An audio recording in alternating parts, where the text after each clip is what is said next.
Goedemiddag. Moederstaal. Nou, mijn moeder sprak Limburgs, maar mijn vader ook. Ik beschouw mezelf dan op dit moment als een etnische Limburgse. Maar die meer in het Nederlands denkt dan in het Limburgs, omdat ik veel schrijf. En dat is, Limburgs is niet meteen een geschreven taal, maar ik heb het geprobeerd. 2 gedichten, dus 1 en een vertaling en dan 2 en een vertaling. Zaag laat ik mich drieven op het zaarte zaterwater. De trage golven dragen mich westwaarts, al maar verder westwaarts. Doe ik opgaan in de oorgonde zon. Hoe ik ten ondergaan in het oude benimmende zaarte zaterwater, al maar verder ten ondergaan in de ondergaande zon. De ondergaande zon uitgedoofd in het vloeibare, het kaaie water. De late nacht valt en ik val samen met de zaarte moonloze nacht. Met de lang verwachte zaarte nacht. Het ontvankelijke donkere water. Het duistere wijte. Zachtjes laat ik me drijven op het zachte zoute water. De lage, trage golven dragen me westwaarts, steeds verder westwaarts, daar waar ik opga in de ondergaande zon, waar ik ten onder ga in het adembenemende zoute water, steeds verder ten onder ga in de ondergaande zon uitgedoofd in het vloeibare, het koude water. De late nacht valt en ik val samen met de zachte maanloze nacht, met de lang verwachte zachte nacht, het ontvankelijke donkere water, het duistere weten. Het 2 dat heet Vega. En Vega is een ster uit het sterrenbeeld de Lier. En in de zomernachten verschijnt hij als eerst aan de hemel bijna recht boven ons hoofd. En deze tekst is vanuit het perspectief van die ster. Dus de ik-figuur is een ster. Vega. Toen ik dicht door zo liggen op die rug in het gras, in het wit gekleed, om het verzamelde zonlicht te doen stralen in de toenemende duisternis, als een verre herinnering aan waar ze ooit was, dicht niet bekommerend om groene vlekken in die kleiding van het weelderige gras. Dat was 30 lang geleden. Ik zag die door zo liggen aan de voet van die moeder, zittend op een stoel, met haar kop naar onder, als in een knop gebroken, nooit gebloeide bloem.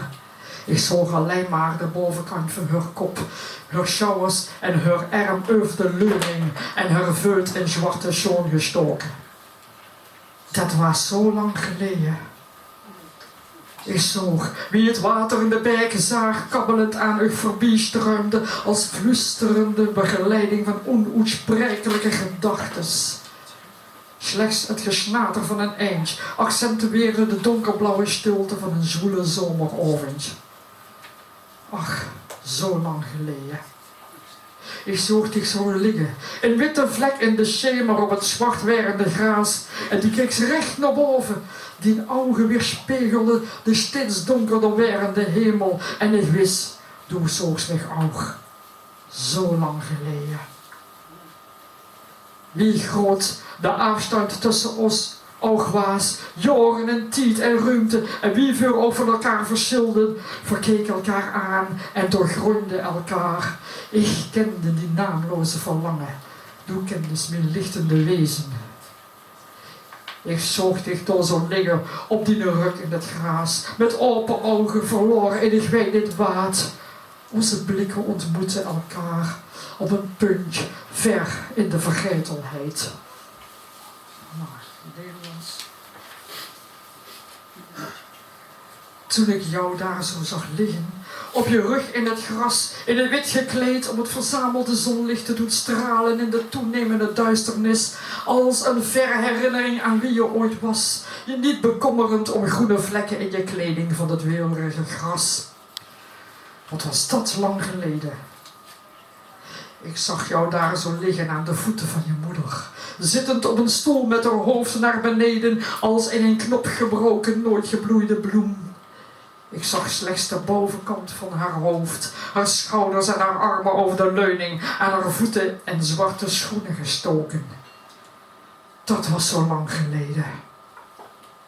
Ik zag hoe het water in de beek zacht kabbelend aan jullie voorbij stroomde, als fluisterende begeleiding van onuitsprekelijke gedachten. Slechts het gesnater van een eend accentueerde de donkerblauwe stilte van een zwoele zomeravond. Ach, zo lang geleden.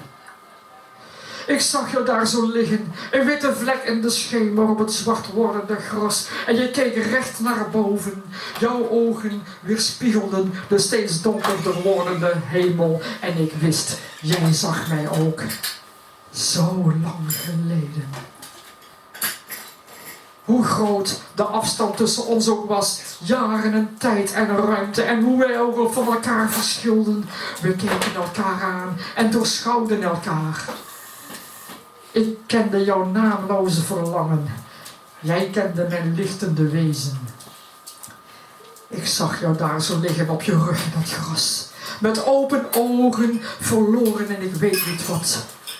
Onze blikken ontmoetten elkaar op een punt ver in de vergetelheid. Dank je wel.